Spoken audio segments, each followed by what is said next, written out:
Book of Job chapter 14 verse 9. నీటి వాసన మాత్రము చేత అది చిగుర్చును, లేత మొక్క వలె కొమ్మలు వేయును. నీటి వాసన మాత్రము చేత అది చిగుర్చును. ఇక్కడ యోబు గ్రంథంలో చిగురు ఎట్లా వస్తుందంట? నీటి వాసన మాత్రము చేత చిగురు వచ్చును. యోబు గ్రంథం 14వ అధ్యాయం 9వ వచనం. యోబు 14:9. నీటి వాసన మాత్రము చేత అది చిగుర్చును. మొద్దులో నుండి చిగురు రావాలి అంటే ఎలా వస్తుంది అంటే బైబిల్లో వ్రాయబడింది నీటి వాసన మాత్రము చేత. దేని చేత చిగురు వస్తుందండి? నీటి వాసన మాత్రము చేత. చిగురు రావాలి అంటే ఏముండాలి అంట? నీరుండాలి, నీటి వాసన అనేటువంటిది ఉండాలి. దేవుని బిడ్డలారా, ఇది మనకు సంబంధించిన భాష కాదు. మనము బుడద నీళ్ళు వచ్చి వాసన చూస్తామా? కలర్ చూసి వేసేద్దాం, లేదా ఇంకా ఏదైనా దాంట్లో పడకూడని పడినప్పుడు అప్పుడు వాసన వస్తుంది. బట్ వాటర్కు ఒక స్మెల్ అనేటువంటిది ఉంటుంది, టేస్ట్ ఉంటుంది. కానీ చెట్టుకున్నటువంటి లక్షణం ఏంటి తెలుసా? నీటి వాసన చేత అది చిగురుస్తుందంట. చిగురు ఎందుకు వస్తుందంటే, ఈ చెట్టు ఏం చేస్తుందంటే ఎప్పుడైతే నరకబడుతుందో దాని వేళ్ళు లోపలికి వెళ్ళిపోయి ఎక్కడ నీళ్లున్నాయి అని వేళ్ళు వెతకడం ప్రారంభిస్తాయండి. వెతికి వెతికి వెతికి ఆ నీళ్ళ దగ్గరికి వెళ్ళి అక్కడి నుంచి ఆహారాన్ని, నీళ్ళని తీసుకొని పైన ఒక చిగురు వస్తుంది. మా తాతగారి ఇంటి దగ్గర ఒక పెద్ద యాప చెట్టు ఉండేది, చాలా పెద్ద యాప చెట్టు. మా తాతనే దాన్ని పెంచాడు. ఎందుకంటే ఇంటి దగ్గర చల్లగా ఉంటుంది, చాలా చల్లగా ఉండేది అది ఆ చెట్టు కింద కూర్చుంటే. సో అక్కడ చర్చి కట్టే సమయంలో ఏం చేశారంటే దాన్ని కొట్టేశారు. కొట్టిన తర్వాత మా తాత దగ్గరుండి ఏమన్నాడంటే, చెట్టు కొట్టడం కాదు, గుంత తీసి ఆ మొత్తం వేర్లతో దాన్ని తీసేయండి, ఎందుకంటే మళ్ళీ బిల్డింగ్ ఇక్కడ కట్టబడుతుంది కాబట్టి అది డ్యామేజ్ అవుతుందని చెప్పారు. సో కాబట్టి ఏం చేశారంటే నరికేసిన వాళ్ళు నరికి వెళ్ళిపోయారు. ఇప్పుడు గుంత తవ్వి దాన్ని తీసే ప్రక్రియ ప్రారంభించారు. దేవుని బిడ్డలారా, వేర్లు మనం చూస్తే, నేను మామూలుగా వేర్లు అంటే ఇప్పుడు నాకు ఉండేటువంటి తలంపు ఏంటంటే, గోంగూరను చూస్తే దాని కింద వేర్లు ఉంటాయి, కొత్తిమీర చూస్తే వేర్లు ఉంటాయి, క్యారెట్కు వేర్లు ఉంటాయి, చిన్న చిన్న వేర్లు అనేటువంటిది మనం చూసి ఉంటాం. కానీ ఆ యాప చెట్టుకు నేను చూసింది ఏంటంటే ఇంత లావు ఉందండి, ఒక్కొక్క వేరు ఇంత లావు. కానీ విచిత్రం ఏంటి తెలుసా?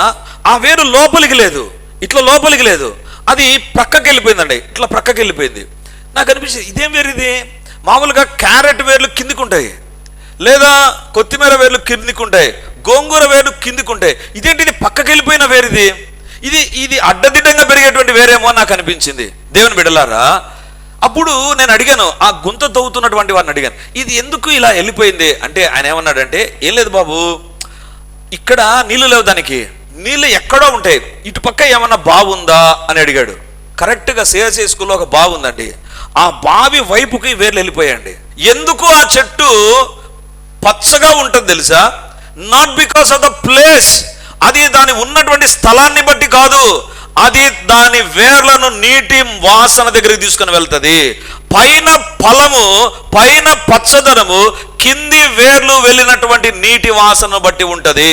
ఈరోజు దేవుడు అడుగుతుంటున్నాడు, నీ జీవితంలో ఎప్పుడు నీవు ఫలభరితంగా ఉంటావు, ఎప్పుడు పనికి మాలిన చెట్టుగా నువ్వు ఉండవంటే నీకు నీటి వాసన తగలాలి, నీటి వాసన తగలాలి.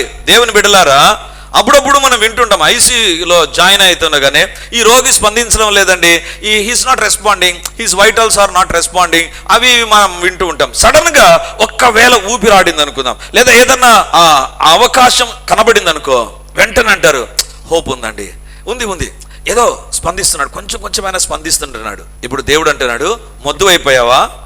మొద్దుగా నరకబడ్డావా? పాపాన్ని బట్టి, దేవునికి దూరమైన పరిస్థితులను బట్టి నీ జీవితంలో if you are like that, నువ్వు ఒక మొద్దుగా ఉంటే ఇప్పుడు అది కొత్త ప్రారంభం నీకు కలగాలి అంటే, కొత్త రకమైనటువంటి జీవిత విధానం నీకు కలగాలి అంటే ఈ యొక్క మొద్దు నీటి వాసనకు స్పందించాలి.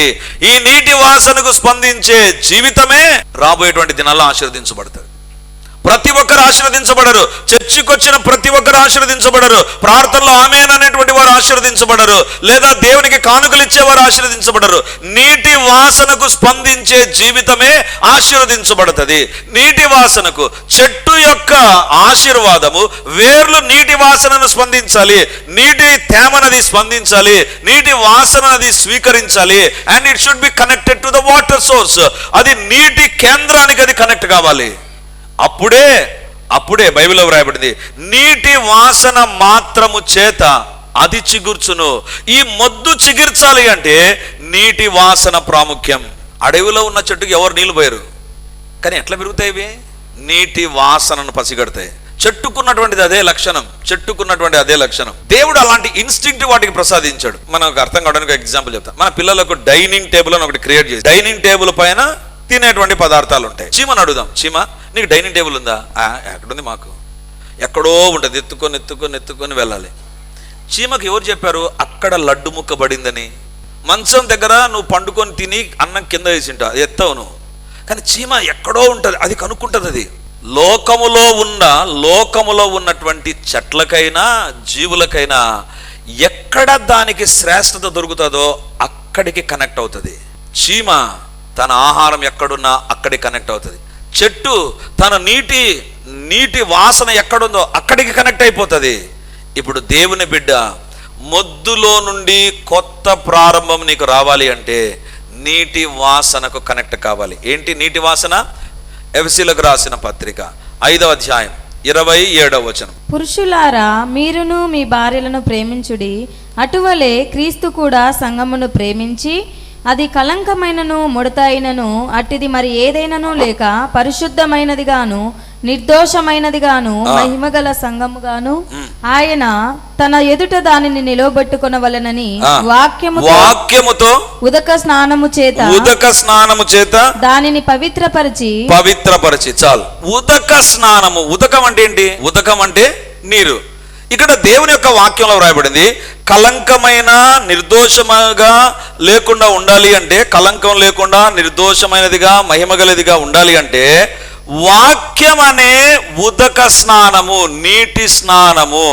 ఇప్పుడు చాలా స్నానాలు వచ్చాయి తెలుసా మీకు? చాలా స్నానాలు వచ్చాయి. ఏంటి? లోపలికి వెళ్ళి డ్రెస్ మార్చుకొని వస్తారు కొంతమంది. చలికాలంలో స్నానాలు చేయరు చాలామంది. ఎందుకు? చలి ఉంటుంది, మళ్ళీ స్నానం చేసి మళ్ళీ చలి తెచ్చుకోవడం. ఎందుకంటే ఇప్పుడు అడ్వర్టైజ్మెంట్ కూడా అదే ఉంటుంది కదా. జీన్స్ ప్యాంట్ వేసుకుంటే దానికి ఎక్కువ రోజులు ఉతకాల్సిన పనిలే, ఒకసారి వేసుకున్నాక ఒక వారం రోజులు వాడు, ఆ తర్వాత ఉతుక్కోవచ్చు. స్నానానికి విలువ లేదు ఇది నాన్న. కానీ బైబిల్లో వ్రాయబడింది, దేవుని బిడ్డ జీవితంలో ఏ నీటికి కనెక్ట్ కావాలో తెలుసా? వాక్యముతో ఉదక స్నానము. నీ జీవితంలో వాక్యము దగ్గర నీ యొక్క నీటి స్థానం ఉంది. నీటి వాసన ఎక్కడ ఉంటుంది తెలుసా? వాక్యము దగ్గర. వాక్యము దగ్గర దేవుడు అంటున్నాడు, వాక్యముతో ఉదక స్నానం. స్నానం రోజు చేయాలనా అప్పుడప్పుడు చేయాలనా? వాసన వస్తుంది.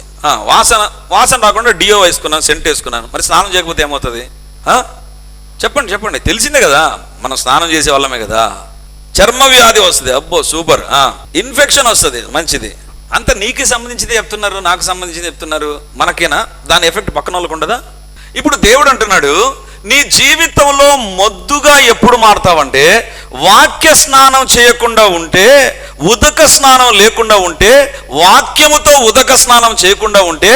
దేవుని బిడ్డలారా, వాక్యాన్ని చదవడం వేరు, వాక్యముతో స్నానం చేయడం వేరు. అదేంటది? నీళ్ళతో స్నానం చేయాలి, షవర్తో స్నానం చేయాలి, టబ్బుతో స్నానం చేయాలి కదా, బాత్ టబ్బులో పడుకొని స్నానం చేయాలి, స్విమ్మింగ్ పూల్లో స్నానం చేయాలి, వాటర్ ఫాల్ దగ్గర స్నానం చేయాలి. బైబిల్ చెప్తుంది, నీ జీవితంలో మొద్దులో నుంచి నూతనమైన ప్రారంభం రావాలి అంటే వాక్యం అనే ఉదక స్నానము. నీవు వాక్యము నీటి వాసన దగ్గరికి వెళ్ళి ఆ వాక్యముతో నిన్ను నీవు సరి చేసుకుంటూ ఉంటే, నీకు అప్లై చేసుకుంటూ ఉంటే, నీ జీవితానికి దాన్ని ఉపయోగిస్తూ ఉంటే, నీ జీవితంలో ఏమవుతుందంటే నీకు శారీరకమైనటువంటిదే కాదు, కుటుంబపరమైనటువంటిదే కాదు, ఆధ్యాత్మికమైన శుద్ధి కలగడం ప్రారంభమవుతుంది. దేవుని బిడ్డలారా, ఈ దినాల వాక్యాన్ని దేనికోసం చదువుతున్నాం? మన కోసం మనం చదవాలి కాబట్టి చదవాలి, క్యాలెండర్లో ఉంది కాబట్టి చదవాలి, చదివినారా అని అడుగుతారు కాబట్టి చదవాలి. అది నువ్వు దేనికోసం చదువుతున్నావు? చదవడానికి చదువుతున్నావు. బైబిల్లో వ్రాయబడింది, వాక్యాన్ని ఏ రకంగా ఉంచాలి అంట? ఉదక స్నానం. నువ్వు వాక్యముతో స్నానం చేసే వ్యక్తిగా ఉండాలి. నీళ్లను నువ్వు తలపై నుంచి కింది వరకు అప్లై చేస్తావు కదా, తలపై నుంచి కింది వరకు.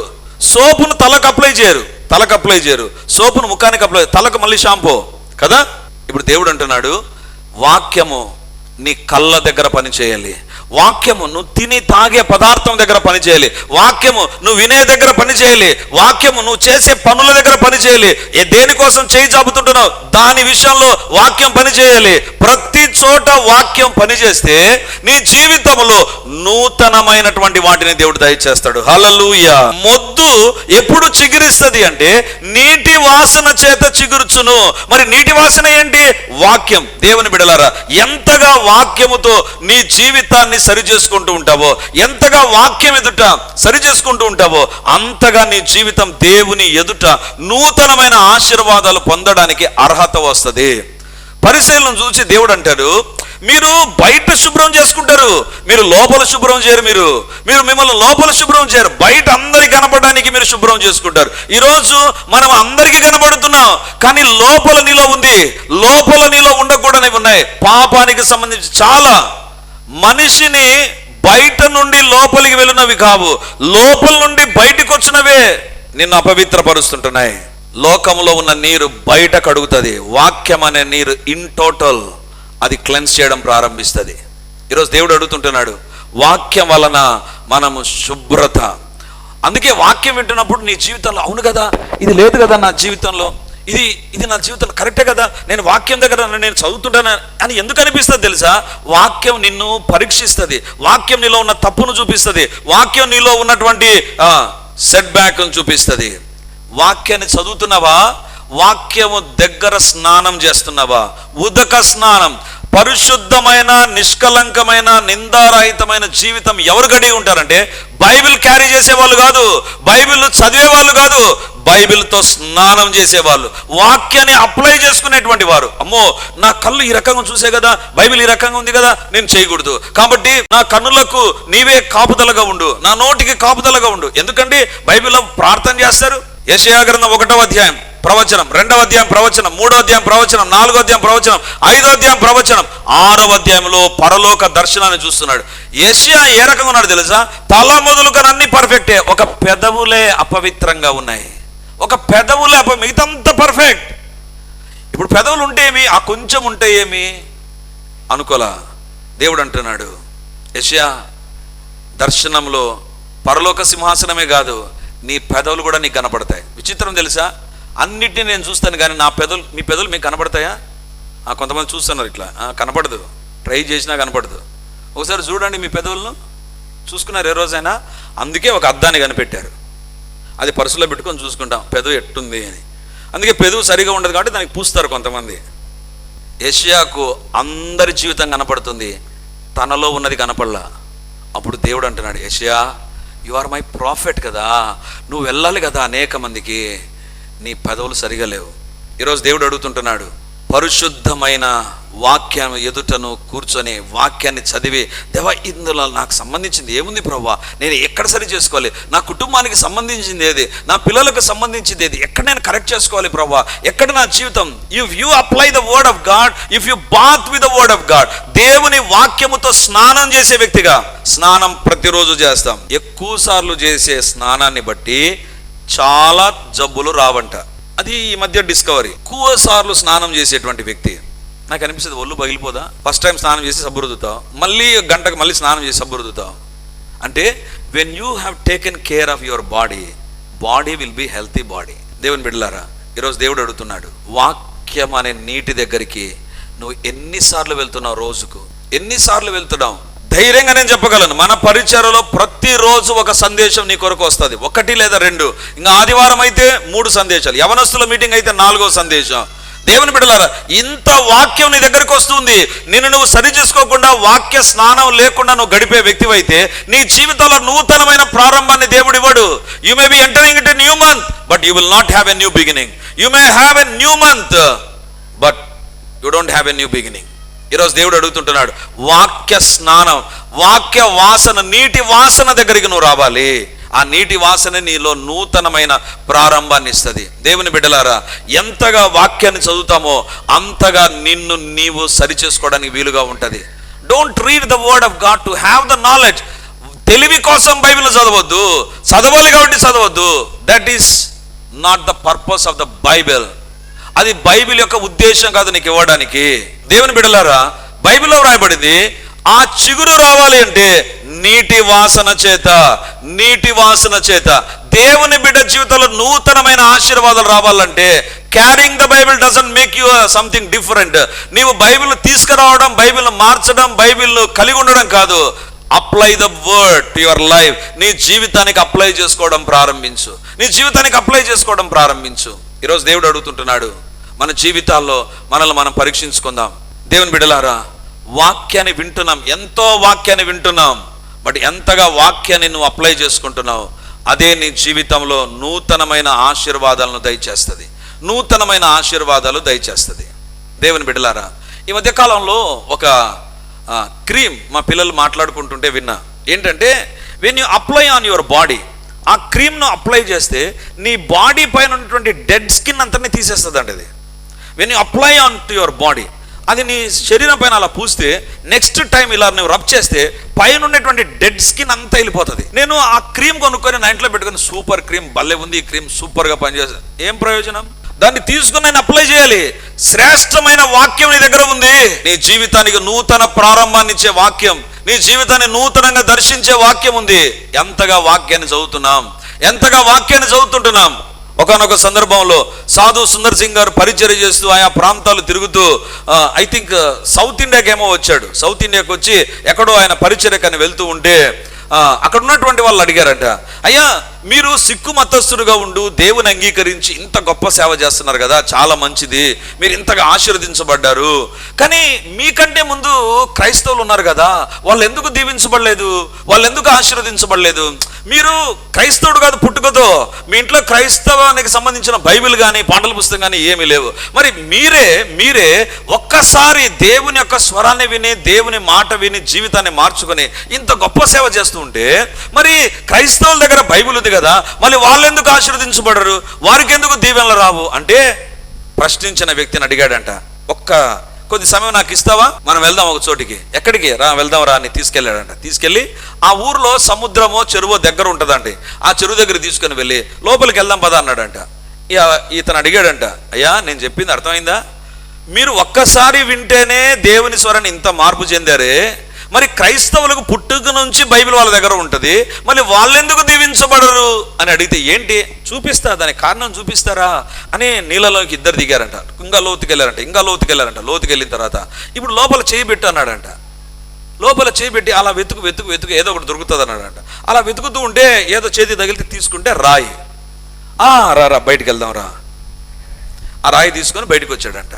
ఆ రాయి పైన అంతా పాచి పట్టిందంట. ఆ రాయి పైన అంత ఉందంట. ఆ నీళ్ళలో చాలా కాలం నుంచి ఉందని ఆ రాయి చూస్తేనే అర్థమైపోయిందంట. ఇప్పుడు ఆయన అన్నాడంట, ఈ రాయిని తీసుకుని వెళ్ళి పగలగొట్టు అన్నాడంట. పగలగొట్టారంట. ఏముంది దాంట్లో అన్నాడంట. రాయి ఉంది అన్నట. ఇది ఎక్కడుంది అన్నాడంట. నీళ్ళలో. మరి నీళ్ళు లోపలికి వెళ్ళలేదే, ఎందుకు లోపలికి నీళ్లు లేవు?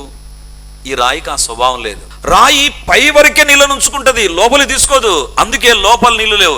ఎన్ని సంవత్సరాలు ఈ రాయిను నీళ్ళలో పెట్టినా, ఇప్పుడు పగలగొట్టిన రాయిని తీసుకుని మళ్ళీ నీళ్ళలో పెట్టు, పైన తడి ఉంటుంది కానీ లోపల ఉండదు. క్రైస్తవ్యంలో జరిగేది ఇదే. పైన ఉంటుంది బైబిల్ నాలెడ్జ్, ఎంత కావాలంటే అంత ఉంటుంది, కానీ జీవితం లోపలికి రాదు.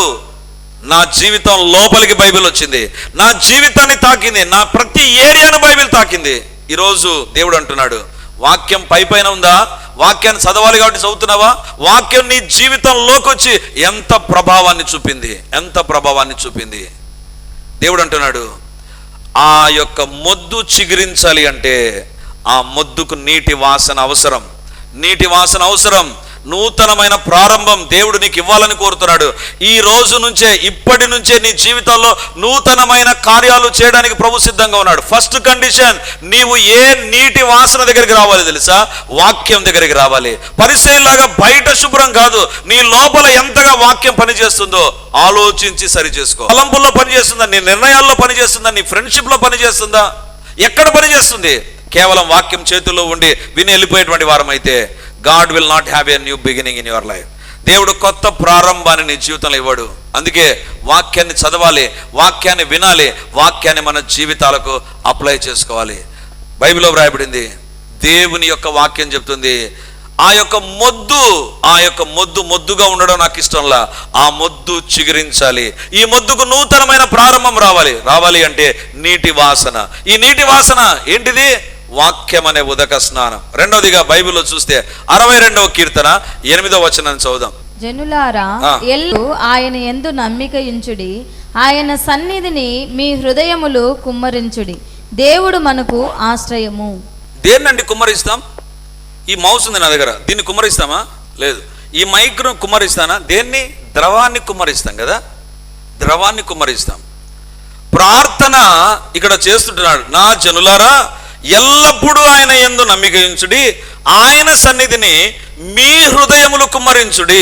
ఇక్కడ ప్రార్థన గురించి మాట్లాడుతుంటున్నాడు.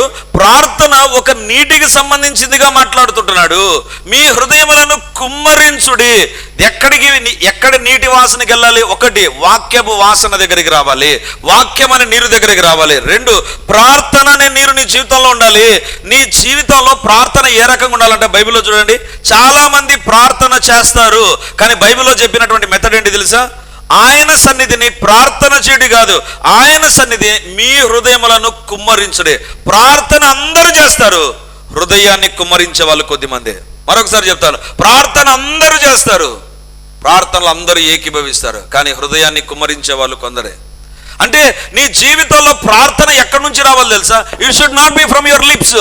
దేవుని ఎదుట నీ ప్రార్థన ఏ రకంగా ఉండాలంటే, ఇక ఏది ఉండకుండా కుమ్మరించుట అంటే అర్థం ఏంటి తెలుసా? ఏది మిగతా నిలబెట్టుకోకుండా మొత్తం కుమ్మరించేసి. మనం ఏం చేస్తాం తెలుసా? కుమ్మరించడం అంటే ఏ రకంగా ఉంటుందంటే, మనము తీసుకుంటాం ఒక బాటిల్ కానీ ఒక చెంబు కానీ తీసుకొని కుమ్మరించాలా, అట్లా కుమ్మరిస్తాం. అది పడక ముందే మళ్ళీ నిలబెట్టేస్తాం. ప్రార్థన కూడా అంతే. కొద్దిసేపు ప్రార్థన చేసి ఇంకా కుమ్మరించాలి మొత్తం దేవుని దగ్గర, వెంటనే ఆపేస్తాం ప్రార్థన. నీ జీవితంలో కుమ్మరించడం అంటే స్థిరంగా ఒక చోట కూర్చొని, దేవా ఈరోజు ప్రార్థన దినం, ఈరోజు నేను ప్రార్థన చేయాలి, ఈరోజు నా జీవితాన్ని దర్శించు ప్రభువా. నీవు దేవుని దగ్గర కూర్చొని నీ జీవితంలో నీ ప్రార్థన సమయంలో దేవుని దగ్గర సంపూర్తిగా ఖాళీ చేసుకో. లాస్ట్ వీక్ నా దగ్గరికి ఒక యవనస్తుడు వచ్చాడు. అన్న, పొలం పని చేశా, పొలంలో నష్టం, ఉద్యోగం చేస్తున్నా, జీతం సరిపోవడంలా, ఇంటిలో అనారోగ్యం, నాకు అనారోగ్యం. ఏంటన్నా ప్రతి చోట నష్టమే, ప్రతి చోట కష్టమే, ప్రతి చోట వేదనే. ఏంటన్నా, ఏంటి లైఫ్? నా లైఫ్ ఏమైపోతుంది? అందుకే మిమ్మల్ని అడగడానికి వచ్చాను. ఎక్కడ కూడా నా జీవితం బాగలేదన్నా, ఎక్కడ కూడా నా జీవితంలో బాగలేదు. ఉద్యోగంలో ఆఫీసర్లు సతాయిస్తున్నారు, నేను న్యాయంగా ఉంటాను, ప్రతి చోటికి పంపిస్తారన్నా. లాస్ట్కి ఒక టెంపుల్లోకి వెళ్ళి అక్కడ కూడా నన్ను చేయమని చెప్తున్నారు.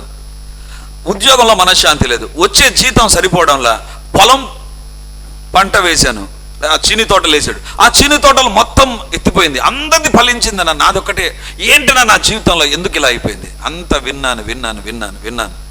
లాస్ట్కి ఒక ప్రశ్న అడిగాను, దేవుని దగ్గర ప్రార్థన చేస్తున్నానా? దేని విషయం ప్రార్థన చేసావు? దేవుడు దీవించాలని. ఎంతసేపు ప్రార్థన చేశాను? ఉదయం చేస్తానన్నా, కొద్దిసేపు చేస్తాను. పట్టుదలతో కూర్చొని దేవా నన్ను దీవించని ప్రార్థన చేసిన ఒక రోజు నీ జీవితంలో ఉందా? ఒక్కరోజు నీ జీవితంలో ఉందా? దేవా ఇది నా జీవితంలో జరగాలి, ఐఎమ్ సీరియస్ అబౌట్ దిస్, ఇది నా జీవితంలో తొలగిపోవాలి అని కరాఖండితంగా దేవుని దగ్గర కూర్చొని ప్రార్థన చేసిన ఒక రోజు నీ జీవితంలో ఉందా? లేదన్నా. అలాగైతే చెయ్యి. అది హృదయాన్ని కుమ్మరించడం అంటే. నీ జీవితంలో దేవుని మందిరానికి వచ్చినప్పుడు ఏదో ప్రార్థన చేసి నేను ప్రార్థన చేసుకునే వ్యక్తిని, ప్రార్థన చేస్తున్నాను అనే ఫీలింగ్లోకి వెళ్ళొద్దు. బైబిల్లో వ్రాయబడింది, హృదయాన్ని కుమ్మరించు. బైబిల్లో హన్న తన హృదయాన్ని కుమ్మరించి ప్రార్థన చేసింది. నినవే ప్రజలకు దేవుడు అంటున్నాడు, మీకు దుర్గతి కలిగింది, మీరు ఇక వరల్డ్ మ్యాప్ లో ఉండరు, మీ జీవితాన్ని నేను I'm going to wash out. వాళ్ళు అనుకున్నారు, ఒకరోజు ఉపవాస ప్రార్థన ప్రకటించుకున్నారు, అన్నిటికి దూరం అయిపోయారు, పశువులకు అన్నిటికీ ఉపవాసం, అందరం కలిసి దేవుని దగ్గర ప్రార్థన చేయాలి. అది హృదయాన్ని కుమ్మరించడం. నీ జీవితంలో can you name those incidents? ఎన్నిసార్లు ఆ రకంగా ప్రార్థన చేసావు కూర్చొని? ప్రభువా నా జీవితంలో ప్రార్థన అంటే ఏదో 2 నిమిషాలు ప్రార్థన చేసి అది పరీక్షకు వెళ్ళేటప్పుడు ప్రార్థన చేసేలాగా, లేదా బస్సు ప్రయాణానికి వెళ్ళేటప్పుడు ప్రార్థన చేసే రకంగా ప్రార్థనలు ఉంటాయి చూసారా? ప్రార్థన ఉంటుంది. నేను ఒక దైవ సేవకుడు ఆ మధ్యకాలంలో వెళ్తూ ఉన్నాం, బండిలో కూర్చున్నాను, ప్రార్థన చేసుకుందాం బ్రదర్ అన్నాడు. సరే అన్నాను. ఇట్లా తల ఉంచి లోపల ఆమె వేసాడు. అరే ఏంటి, ఆ ప్రార్థన అయిపోయిందన్నా? ఏమైనా ప్రార్థన చేశారు మీరు అని అడిగా. ఏమన్నాడు తెలుసా? God bless this in Jesus name amen. నేను తల ఉంచి లోపల ప్రార్థన అయిపోయింది. చాలా మంది ప్రార్థన అదే రకంగా ఉంటుంది. ప్రార్థన ప్రతి ప్రతిసారి ఆ రకంగా ఉండకూడదు. నీ జీవితంలో దేవుడు నన్ను దీవించాలి, కరాఖండితంగా దేవుడు నన్ను ఆశీర్వదించాలి, నా బిడ్డను ఆశీర్వదించాలి. కూర్చొని దేవుని దగ్గర కుమ్మరించిన ప్రార్థనలు ఉన్నాయా? హృదయాన్ని కుమ్మరించిన ప్రార్థనలు ఉన్నాయా? లేకపోతే ఈరోజు దేవుడు అడుగుతుంటున్నాడు. దావీదు జీవితంలో హృదయాన్ని కుమ్మరించే అనుభవం, యాకోబు యబ్బోకు దగ్గర హృదయాన్ని కుమ్మరించిన ప్రార్థన, యేసు ప్రభు గెత్సెమనే తోటలో దేవా అని రక్తము బయటికి వచ్చున్నంతగా ప్రార్థన. మరి నీ జీవితంలో ఉందా అలాంటి ప్రార్థన? ప్రార్థన చేయించుకుని వెళ్ళిపోతున్నా, ప్రార్థన సమయంలో ఆమేనని వెళ్ళిపోతున్నావు. Do you name some of those prayers in your life? నీ జీవితంలో కొన్ని ఈ రకమైన అనుభవాలు చెప్పగలవా? అందరం దేవుని దగ్గర నిలబడి ప్రార్థన చేద్దాం. ప్రభువా, వాక్యం అనే ఉదక స్నానం నాకు కావాలి. దేవా, నా జీవితంలో నా యొక్క మొద్దు చిగురించాలి, నూతనమైన ప్రారంభం నాకు రావాలి. ప్రభువా, దేవుని ఎదుట ప్రార్థన చేయి. అది ఒక బ్రేక్ త్రూ కావచ్చు, ఒక కుటుంబ సమస్య కావచ్చు. దేవుని దగ్గర ప్రార్థన చేయి. పరిశుద్ధాత్మ దేవా, నన్ను దర్శించు, నా పక్షాన కార్యాలు జరిగించు.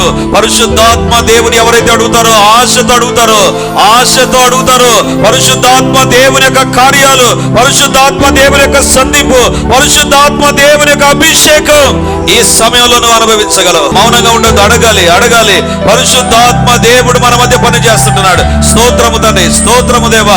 హల్లెలూయా, హల్లెలూయా. గొప్ప దేవా నీకు వందనాలు, పరిశుద్ధాత్మ దేవా నీకు వందనాలు. Glory glory glory glory be to your name. Hallelujah, hallelujah, hallelujah, hallelujah, hallelujah. ఓ పరిశుద్ధాత్మ దేవుడు మన మధ్య సంచరిస్తున్నాడండి.